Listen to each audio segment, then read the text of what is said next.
Están viendo ahí, ¿no? Esto me tapa la pantalla. Sí, sí, se ve joya. Bien. Bueno, les he estado hablando, así medio a la pasadita, entre las clases, acerca de los patrones de diseño, ¿sí? Es una parte que, bueno, está dentro de los contenidos de la materia, pero podría ser una materia aparte tranquilamente, ¿sí? Con todos los contenidos que tenemos de programación orientada a objetos, medio que esto queda súper resumido casi al final de la cursada porque no llegamos. Bueno, vimos recién que todavía estamos con dudas de los filtros, que es de como hace 2 semanas atrás o 3. Así que normalmente, bueno, respetamos el tiempo de aprendizaje en cada cursada y de esto alcanzamos a ver lo que llegamos, ¿sí? Entonces, patrones de diseño, ya les digo, son cosas que vienen trabajando. Lo único que vamos a hacer es por ahí darle un nombre a estas cosas. ¿Qué entienden ustedes por patrón? ¿O de qué se piensan que vamos a hablar cuando hablamos de patrones de diseño? ¿Una De manera algo de que hacer algo? Una manera de hacer algo. Como un conjunto de reglas Conjunto de para reglas. resolver algo. Bien. Estructuras. Ayrton, que habías dicho que no escuché. No, cosas que venimos realizando continuamente y que siempre se hacen de una misma forma. Es un Claro. patrón que se va repitiendo. Una forma similar, ¿sí? Ninguno hizo el chiste del patrón del patrón de, ¿cómo es? Del trabajo. Bien. Viste que nosotros somos los distintos. Sí, Somos sí, los ustedes Reyes. son más serios. Es una corte muy seria. Si pensás que somos serios, no nos conocés lo suficiente. Eso sí. Pero lo vamos a dejar acá porque se está grabando, no importa. Está bien. Bueno, nada, más o menos las cosas que vinieron diciendo. Si un patrón, mirando alrededor nuestro, vamos a ver que hay patrones por todos lados. ¿Sí? Es un conjunto de elementos dispuestos de una cierta manera, ¿sí? O siguiendo una cierta regla. Más o menos una definición así informal de qué sería un patrón en general, ¿no? En el idioma nuestro. ¿Sí? Un tablero de ajedrez y tenemos casilleros blancos y negros o marrones y beige, como en el ejemplo. ¿Sí? Los cositos estos con los que juegan los nenes, las rayas de una cebra, por ahí son más irregulares, ¿sí? No tan regular por ahí como el tablero de ajedrez. Un campo de tulipanes en Holanda, ¿sí? Fíjense que no son cosas estrictamente regulares como, si fue, como el primer caso del tablero, ¿sí? Pero todas siguen más o menos una idea, ¿sí? Una alternancia de colores y que cada vez son más chiquititos. Acá también tenemos filas de cosas de diferentes colores. Ahora, esto aplicado al diseño de software, ¿sí? ¿Por qué se llaman patrones? ¿Sí? Patrones de diseño. La idea es que se habrán dado cuenta desde que empezó la materia hasta ahora que diseñar orientado a objetos no es fácil, ¿sí? Y mucho menos fácil o más complicado es hacer un diseño que sea reusable, ¿sí? Es hacer un sistema que lo diseño con un objetivo y que después lo pueda adaptar fácilmente para usar con un objetivo diferente o similar. A ver que voy a abrir acá el chat por las dudas. Que escriban. No los estaba viendo. Bien. Entonces, ¿cuál es la idea? Bueno, que una vez que nosotros ganamos experiencia, ¿sí? diseñando sistemas orientados a objetos, nos vamos a empezar a encontrar con situaciones que nos van a empezar a resultar conocidas, ¿sí? O que se pueden hacer de una forma similar a algo que ya hice. ¿Sí? Entonces los diseñadores expertos no resuelven los problemas desde cero, como dice acá en la filmina, sino que si ya conocen una solución que funcionó en otro caso, bueno, tratan de reusarla o de adaptarla, porque saben que esa solución funciona, es una solución que me da flexibilidad, que hace que el código sea fácil de modificar, de extender. Entonces lo que han hecho los investigadores en esta área es buscar, bueno, conjuntos de clases y objetos, de clases por un lado, de objetos, por ahí de las relaciones entre los objetos, ¿sí? Estructuras que se repiten, ¿sí? En diferentes sistemas.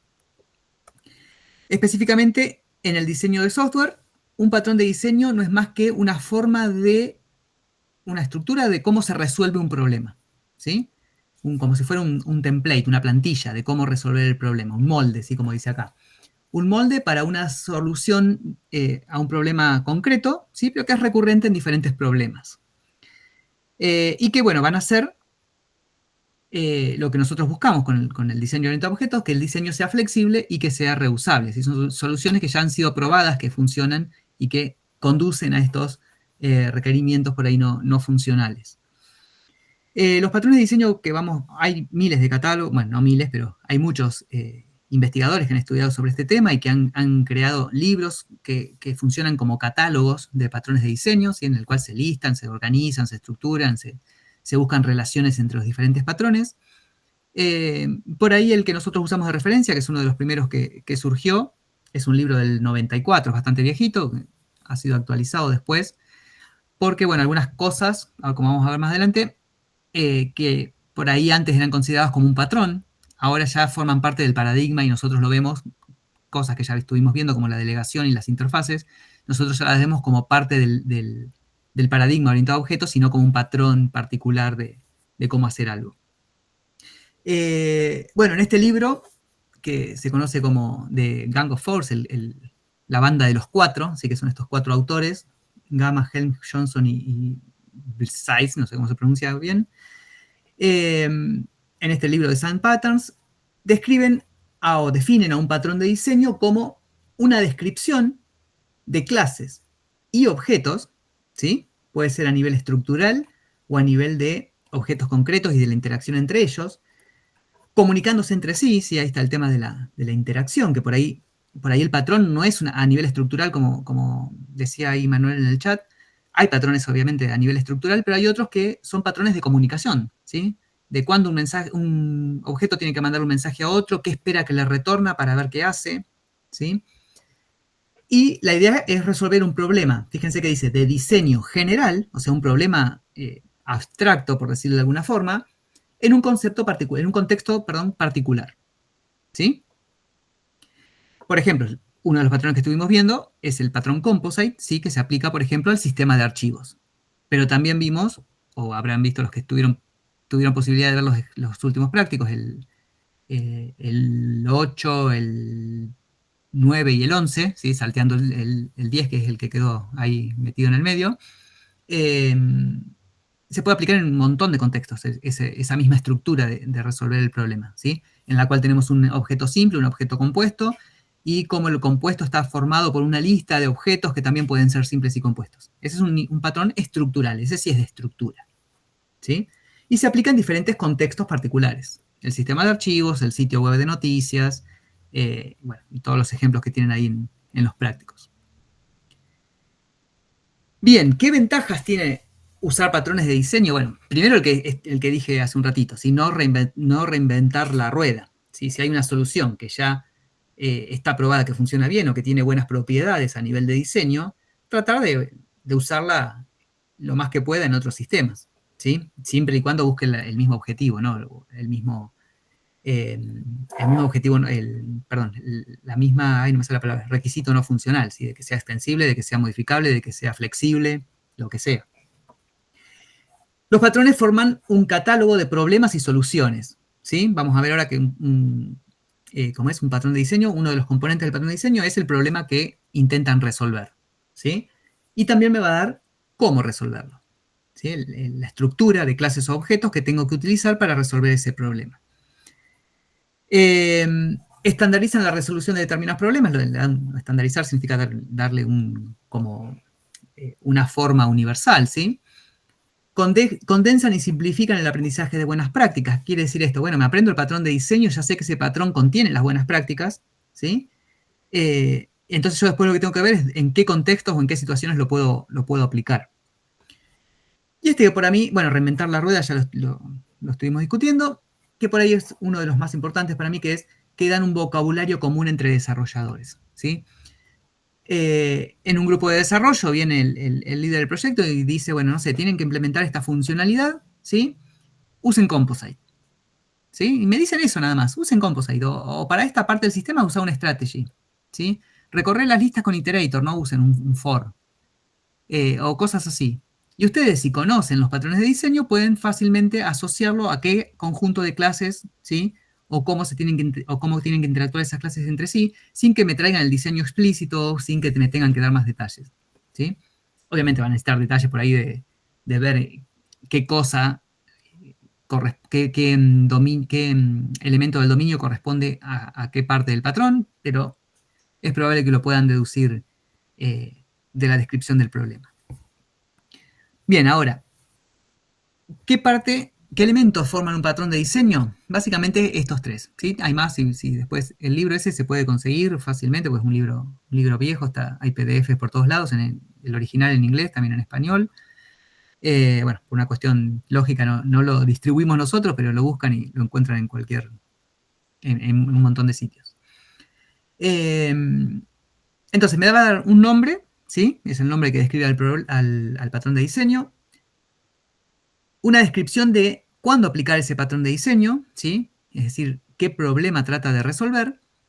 Y el conjunto de elementos que componen el diseño, ¿sí? Orientado a objetos que va a dar la solución a ese problema, las relaciones, las responsabilidades y cómo colaboran entre sí, ¿sí? Básicamente, un molde para aplicar el patrón en diferentes contextos. Como les decía hace un ratito, además de los patrones de diseño de catálogos, sí que son estos que les digo que están organizados en diferentes libros, inicialmente se consideraban patrones o formas de resolver un problema a básicamente dos conceptos que ya estuvimos trabajando, que son el principio de delegación y el principio de interfaz, ¿sí? ¿Se acuerdan qué era cada cosa? ¿Qué era delegación? Bueno, interfaz lo vimos hace poquito, pero delegación por ahí lo vieron antes con Luis.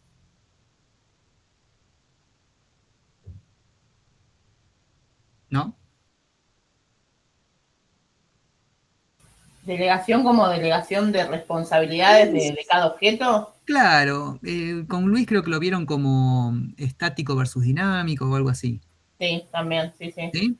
Esa idea de problema.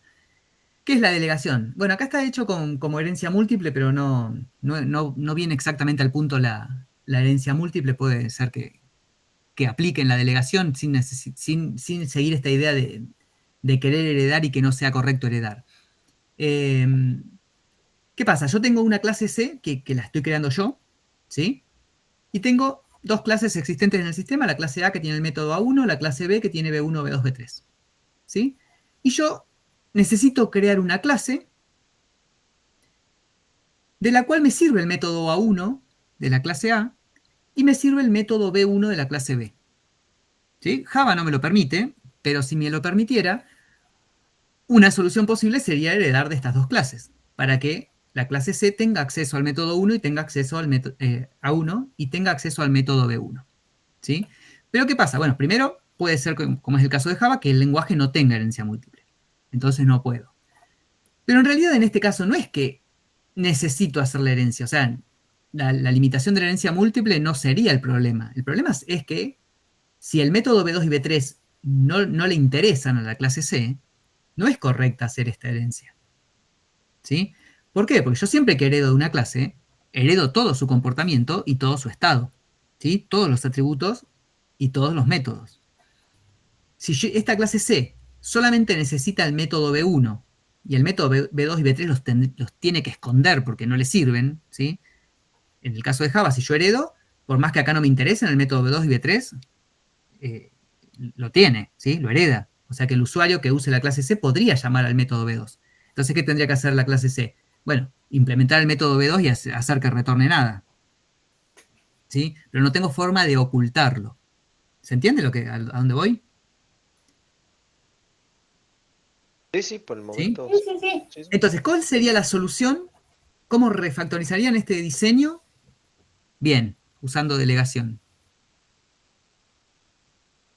¿Qué es lo que está mal ahí? ¿O cuál de las herencias está mal?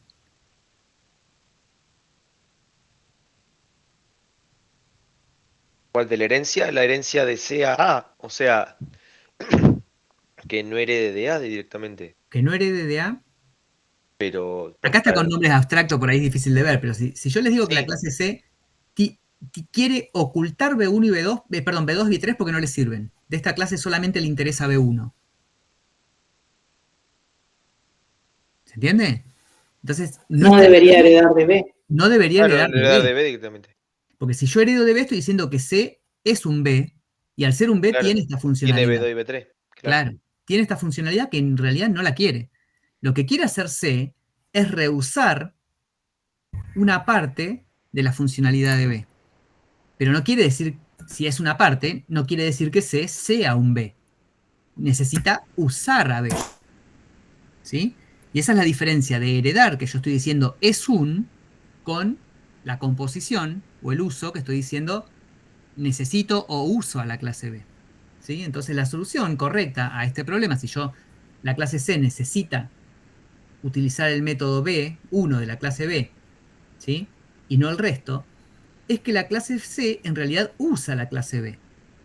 Y hereda la clase A porque el método A1 sí lo necesita, o lo quiere modificar, o le sirve una parte del comportamiento y quiere agregar algo más. ¿Sí? Entonces ¿cómo es? La relación entre C y B es una relación de uso y no una relación de herencia. ¿Y cómo implemento este método B1? No me acuerdo si está en la siguiente filmina. Sí. ¿Cómo implemento este método B1 si me sirve este método que está acá?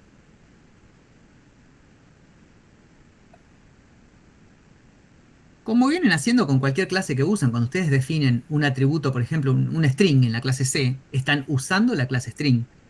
¿Sí? Entonces, si yo quiero usar el método contains de la clase string, me guardo un string y a ese string, le digo contains, que sería llamar al método B1. ¿Sí? Entonces, la solución sería que la clase C hereda de A, porque C sí es un A, pero no es un B, usa B, o sea que me guardo el objeto de la clase B acá adentro, y cuando llamo a B1, cuando llaman a B1 sobre la clase C, yo lo delego, ¿sí? Por eso es delegación, yo lo delego al método B1 de la clase B. De esta forma, digo, objeto B, punto B1. ¿Sí? Ven que el comportamiento de la clase C para el método B1 es exactamente el de la clase B, porque lo estoy delegando tal cual. ¿Sí? O ¿Entienden la sea, idea? sería algo parecido a las condiciones AND, o sea, en la que yo utilizo. Lo que pasa es que la condición AND hereda de condición, o sea que ahí tenés herencia Sí, también. es lo mismo, claro. Sí, en el caso del AND tenés las dos cosas mezcladas, porque la misma clase hereda, ¿sí? Y usa, pero usa la misma. Acá sería como el uso para acá arriba. Si esta es tu clase condición, tu condición por nombre hereda de condición y tu condición AND hereda de condición y a su vez usa condición. Es como que este rulito vendría para acá arriba. Acá estoy usando otra clase. Es, por ejemplo, no sé, la clase... Yo lo que me quedó, por eso te digo, me quedó dudando, si usa B, entonces también puede usar A. Y pueden ser interfaz. Eso es lo que todavía no me cierra de la clase de delegación. ¿Por qué me decís que es una A? Puede ser una clase C y que Sí, los métodos. a ver, ¿Me explico ejemplo, me explico la duda que sí, tengo? ¿Se entiende la está duda? muy abstracto el ejemplo, pero yo estoy diciendo, bueno, si la clase A me sirve completa, ¿sí? En este caso completa sería que tenga el método A1 nada más, entonces yo podría decir que herede. Obviamente esta relación de herencia hay que ver si realmente es una herencia y no estoy usando las dos, ¿sí? Claro, por eso te digo, porque me decís, puede usar porque usa el B1, por ejemplo. Está bien, te lo entiendo. Esto lo usa. Pero fíjate que Claro, yo A1 lo estoy heredando tal cual, sí, ¿sí? sí. No lo estoy cambiando, entonces me sirve, entonces lo heredo porque me sirve tal cual está. Acá el B1 también me sirve tal cual está, pero no me sirve el resto, entonces no puedo heredar de B, porque quiero ocultar métodos. Si yo necesito ocultar métodos, es muy probable que esa herencia esté mal. ¿Sí? Después habría que ver esto en contexto, ¿no? Obviamente si la clase C realmente es una clase A. Acá está muy abstracto, me faltan atributos, tendría que ver si realmente está la relación. Pero céntrense en esta parte, ¿sí?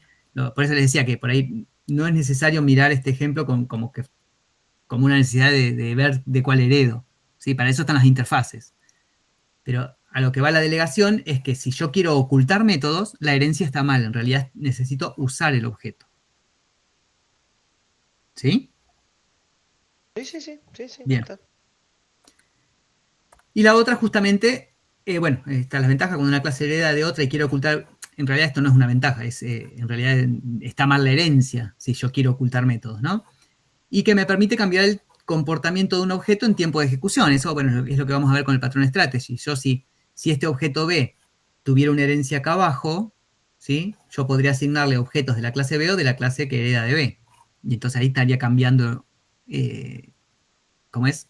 El comportamiento de este objeto en tiempo de ejecución, porque este objeto simplemente le delega al objeto que guarda, ¿sí? Y si yo este objeto lo puedo cambiar ese comportamiento, que serían los calculadores de sueldo, por ejemplo. ¿Sí? Y la interfaz, esto lo tienen por ahí más fresco, es el mismo ejemplo que vimos en la clase de interfaces. Yo quiero ordenar una lista, ¿sí? Para poder hacer el método de ordenamiento, yo tengo que poder hacer una comparación, ¿no? Si el elemento de la posición J es mayor que el elemento de la posición J más 1, los tengo que intercambiar. ¿Sí? Entonces, ¿de qué tipo tienen que ser esos elementos para poder hacer la comparación? ¿Sí? ¿Qué objetos puedo comparar con menor o mayor? Solamente los números, o sea que si yo quiero manejar objetos a nivel object, ¿sí? de objetos de Java, no puedo usar el operador menor o mayor, tengo que usar un método, ¿sí? Y ahí es donde surgía la interfaz comparable, por ejemplo, ¿no? Este es un ejemplo, en la cual yo digo que, bueno, los objetos que yo quiero que se puedan comparar entre sí, hago que implementen una interfaz comparable. Al usar las interfaces, ¿sí? Y no estar atado a una herencia, que es una relación más fuerte, esta clase de persona podría estar heredando tranquilamente de otra cosa, ¿sí? Y no tengo problema de ambigüedad, lo que discutimos en la clase pasada, porque no tengo código acá. ¿Sí? Las interfaces son clases abstractas, ¿sí? Bien, entonces eso es lo que habíamos visto de comparable. Esto lo paso más rapidito porque está por ahí más fresco. Pero estas cosas, bueno, que antes se tomaban como, bueno, una buena práctica de diseño, ahora ya forma parte directamente del paradigma, ¿sí? Lo que es interfaces y lo que es delegación. De hecho, lo vienen viendo el tema de la delegación desde que vieron estático versus dinámico con Luis, hace bastante ya. Y bueno, las interfaces por ahí las vimos hace más poquito. Bien, y ahora yendo ya a los patrones de catálogo de este libro de Gama. Les digo de este libro porque hay otros autores los clasifican de otra forma, los ordenan de otra forma, incluso hay otros patrones diferentes. Algunos que por ahí en este catálogo se los considera patrones de diseño, en otro catálogo se los considera antipatrones o malas prácticas, ¿sí? Por ahí alcanzamos a ver alguno. Depende de con qué ojo se los mire, puede ser una buena práctica o una mala práctica, ¿sí? O dependiendo del contexto. Estos autores entonces clasifican los patrones de diseño según su propósito, ¿sí? En 3 categorías, que son los patrones de creación, ¿sí? Que se usan, son patrones que me permiten crear objetos complejos, ¿sí? Cómo configuro las clases para crear objetos que están compuestos por ahí de otros objetos y quiero proveer un mecanismo de creación que sea fácil de usar a nivel usuario, ¿no? Después están los patrones de estructura, ¿sí? Que tratan de identificar ciertas interfaces que me permiten implementar clases también complejas, pero no en el sentido de la creación de esas clases, sino de cómo se organizan internamente esas clases, ¿sí? Dentro de estos patrones, de estos patrones de estructura está el composite, ¿sí? Que me permite crear estos objetos compuestos de objetos simples o compuestos y así recursivamente. Y por ahí los más interesantes, que son más a nivel de objetos, estos son quizá por ahí más a nivel de clase, más a nivel de objetos están los patrones de comportamiento, ¿sí? Que se fijan más en cómo interactúan diferentes objetos entre sí, cómo se establece esa comunicación para resolver un determinado problema, ¿sí? Con un objetivo más a nivel comportamental que de estructura, de clases, de estructuras de objetos. Dentro de estas categorías hay diferentes patrones. Fíjense que los de comportamiento por ahí son más. Algunos son muy particulares de un dominio específico. Por ejemplo, acá hay un patrón, ¿dónde está? Visitor, mediator, interpreter, sí. El patrón intérprete es muy por ahí del tema de lenguajes de programación o sí, de compiladores.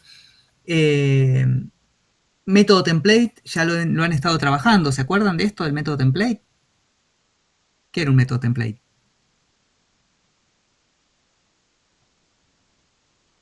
No se acuerdan.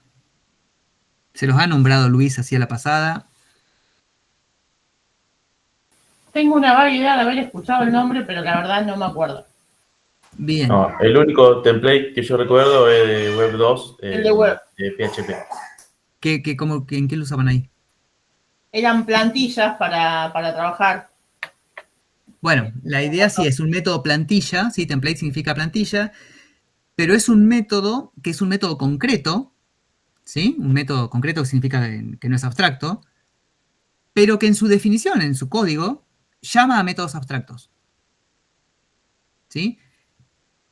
Entonces, ¿por qué es una plantilla? Bueno, porque me define un protocolo o todo el algoritmo, ¿sí? Pero ese algoritmo no va a estar completamente definido hasta que una subclase no implemente los pasos abstractos que están definidos en ese procedimiento. ¿Sí?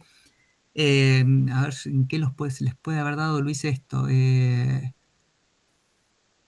Bueno, nosotros lo vimos no, pero no es un...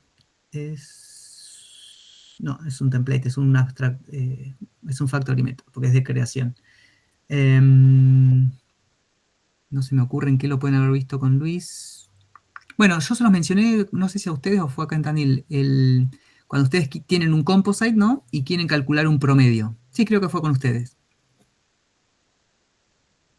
Si ustedes quieren calcular un promedio y tienen una clase abstracta, ¿sí? En la cual tienen un composite, imagínense. Quieren calcular el promedio de los tamaños de los archivos que hay en una carpeta. ¿Sí? ¿Entiende la idea? Tienen archivos, carpetas. Las carpetas obviamente tienen archivos y carpetas, lo que estuvimos viendo. Y quieren calcular el tamaño promedio de los archivos de una carpeta. ¿Cómo harían eso?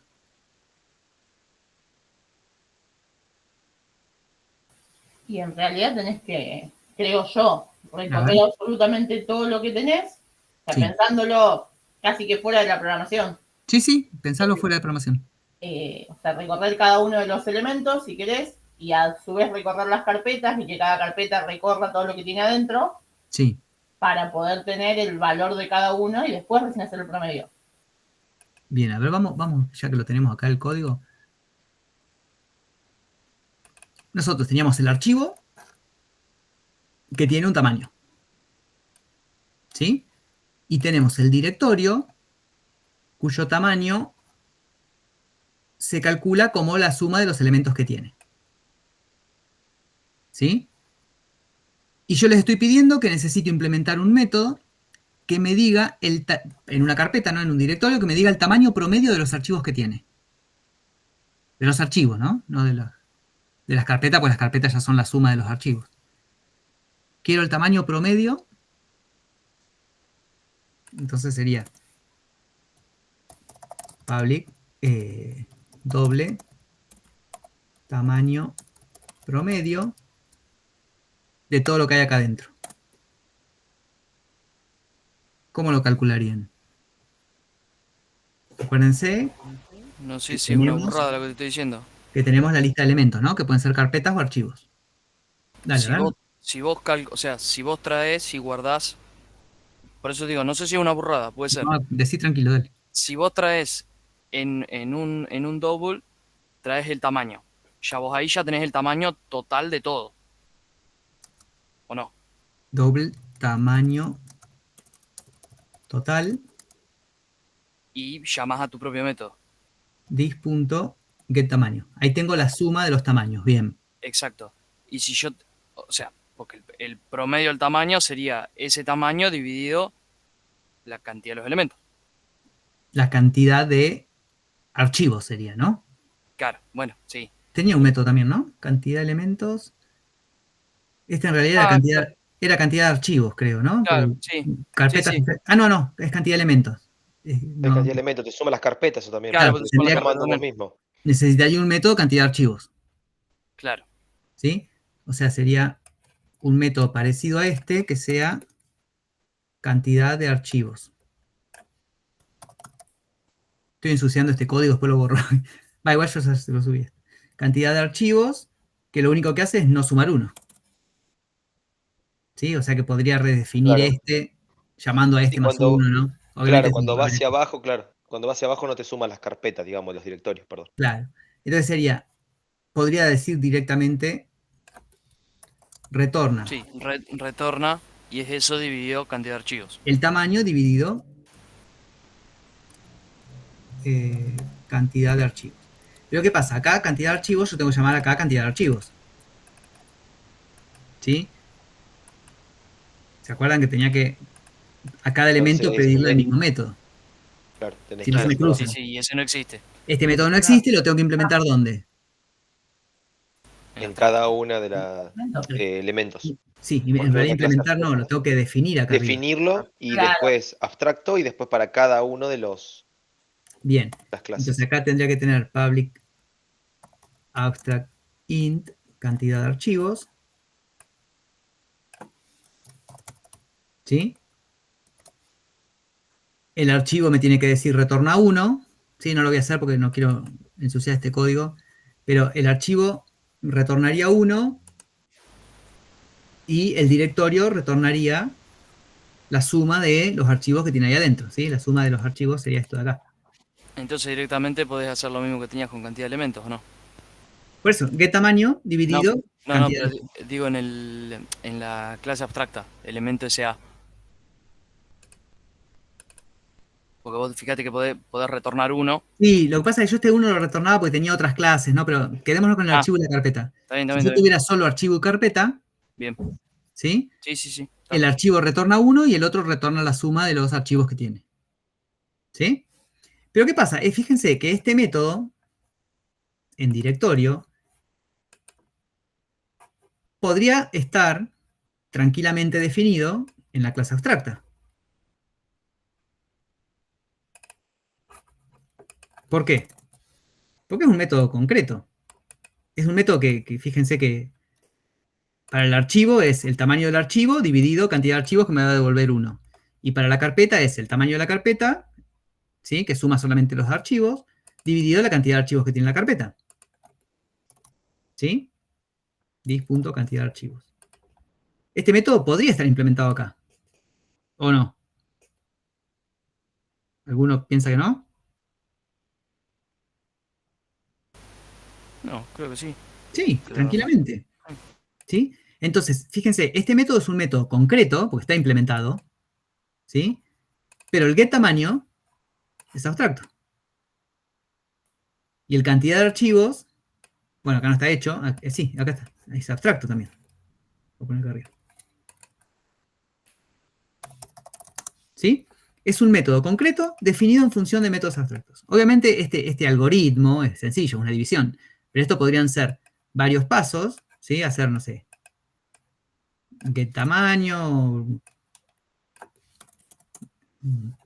distintas operaciones acá abajo, todo lo que quiera, y por acá digo cantidad de archivos, que llamo otro método abstracto, y ¿sí? Ven que define como un esqueleto, una plantilla de cómo se resuelve este get promedio, ¿sí? Este tamaño promedio, pero no está completamente definido. ¿Por qué? Porque en alguno de los pasos del algoritmo es un método abstracto.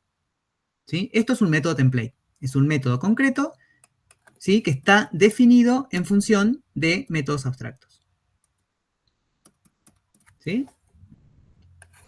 Que también ya lo han visto en algún ejemplo. Ahora no se me viene a la mente ninguno de los, pues, por ahí de los primeros ejercicios. Pero básicamente es eso. ¿Sí? Ese es el método template. Es uno de los patrones más sencillos, ¿sí?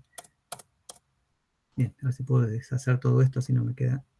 Porque después digo, ¿por qué hice tal cosa? Ahí y este. muy normal, digamos, igual. Muy normal, digamos. Por eso no es nada que les suene raro. Por eso les decía que muchas veces ponerle un nombre a cosas que ya vienen trabajando. No, me refería a la situación.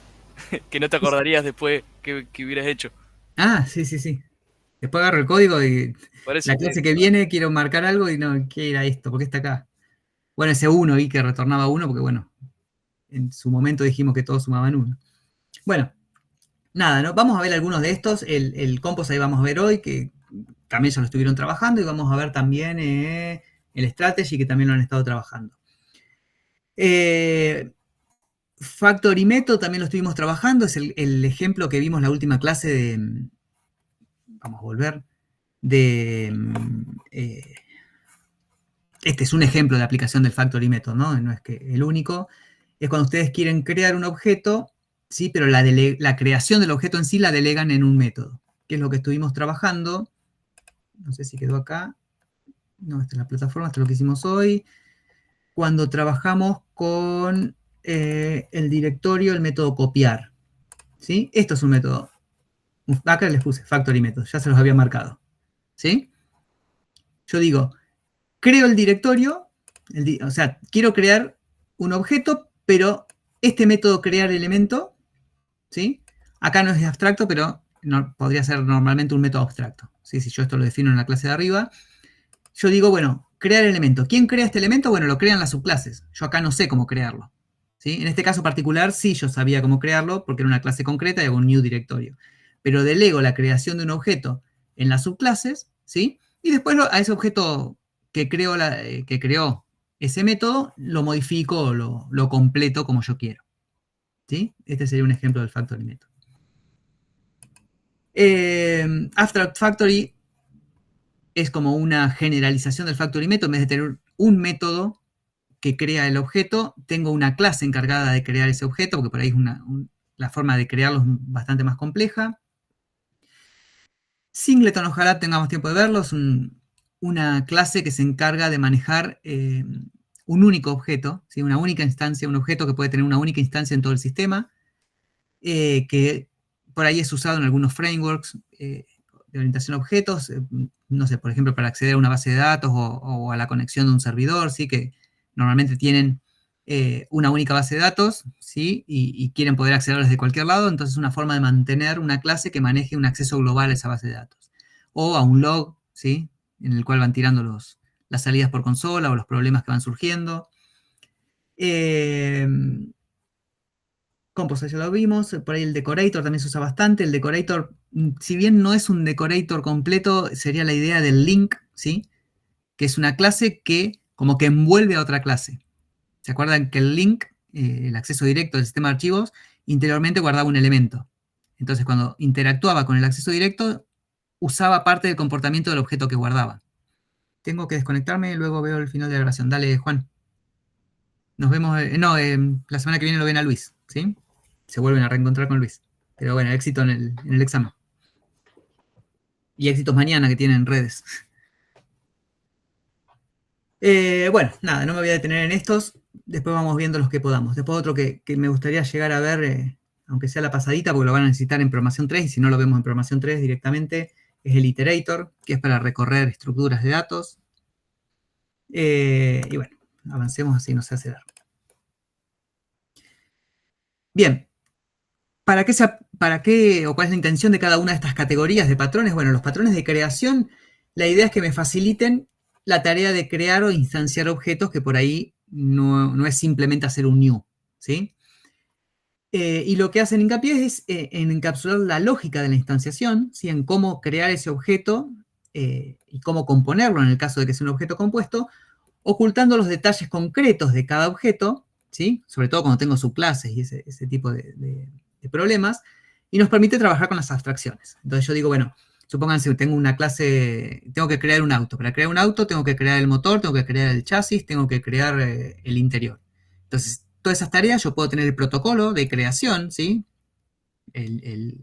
Cuando creo un auto, tengo que llamar a la creación de esos objetos, pero ¿qué pasa? Depende de qué tipo de auto sea, va a tener un tipo de motor diferente, ¿sí? Un tipo de ruedas diferente va a usar, y cada una de sus partes. Entonces, cada una de la creación de cada una de esas partes va a estar también delegada en diferentes subclases, ¿sí?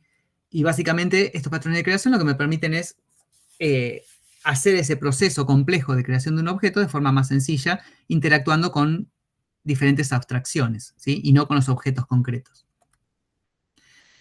Bueno, algunos ejemplos son el Factory Method, el Abstract Factory y el Builder,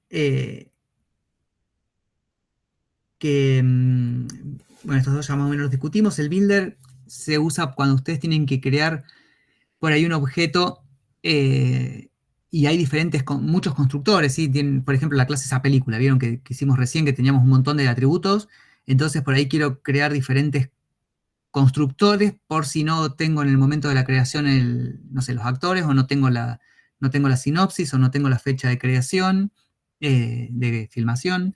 Entonces por ahí yo creo el objeto básico y después le voy diciendo, bueno, agregale tal atributo, ¿sí? En la misma línea de creación y no con métodos set, ¿sí? Para que sea más fácil y más legible el código. Después los patrones de estructura. Pensé que había algún dibujito más. Nos define la forma en que los objetos se componen, ¿sí? Por ejemplo, el caso del composite que estuvimos viendo. El adapter por ahí se usa en situaciones en las que yo ya tengo una clase.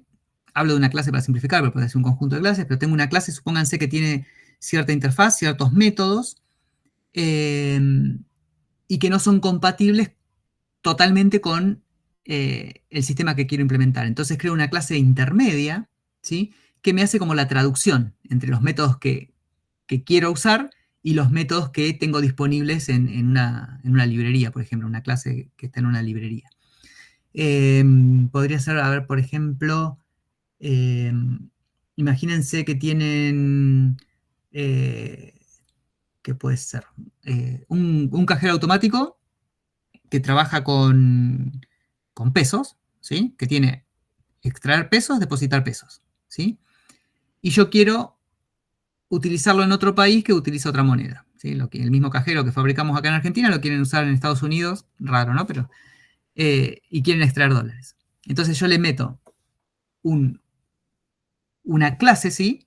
Intermedia, en la cual cuando me dicen extraer dólares, lo que hace es la conversión de la tasa del peso al dólar. Entonces saca del cajero. En 1 a 1. En 1 a 1, sí. Ahí no necesitaría el adapter. Claro, claro. Entonces a mí me dicen, quiero retirar $1, y lo que hace esa clase, convierte ese dólar a pesos, del cajero original saca los pesos y me da los dólares. Es como una clase intermedia que hace el cálculo. Un ejemplo sencillo, ¿no? El decorator que me permite añadir funcionalidad extra a un objeto, ¿sí? Si hicieron el ejemplo de los seguros, que está en el práctico, que había un seguro temporal, ¿sí? Ese seguro temporal lo que hacía era, sobre cualquier seguro, lo hace válido en un cierto periodo de tiempo, en una fecha inicio y una fecha fin. Entonces, por ejemplo, el costo del seguro tiene un cierto valor si está dentro del periodo de vigencia, y si no, no. ¿Sí? Entonces, agrega ese control adicional de ver si la fecha actual está dentro de un rango de fechas, y si está en ese rango de fecha hago una cosa y si no hago otra.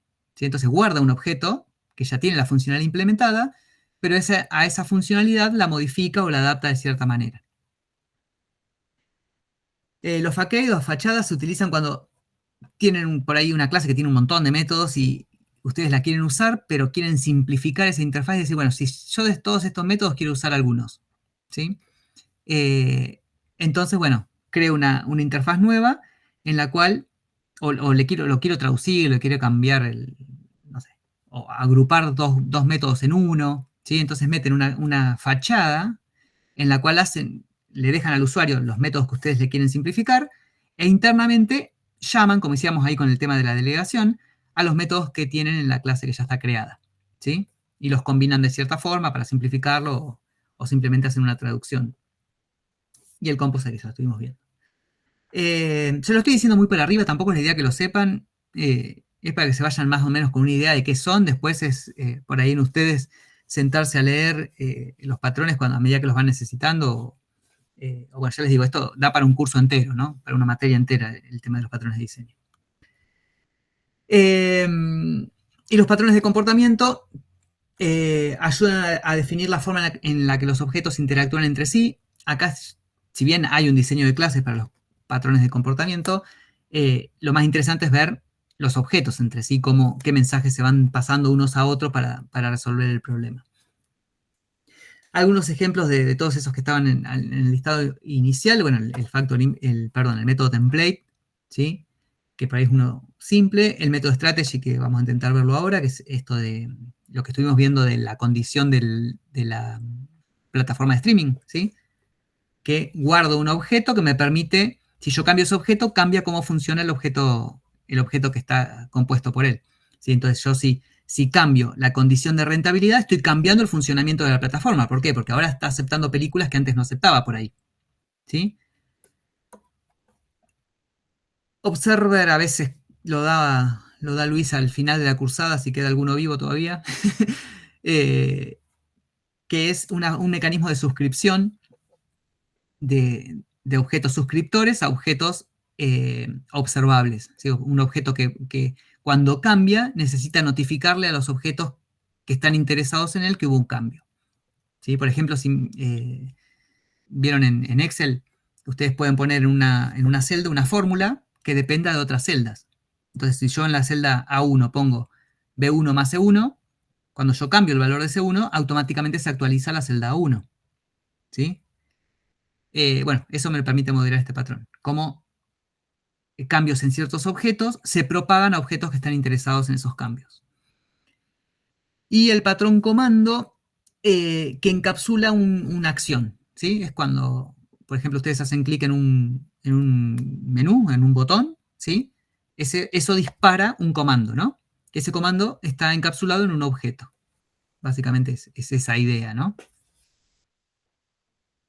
Bien, esto a nivel general, más que nada para que les quede un resumencito.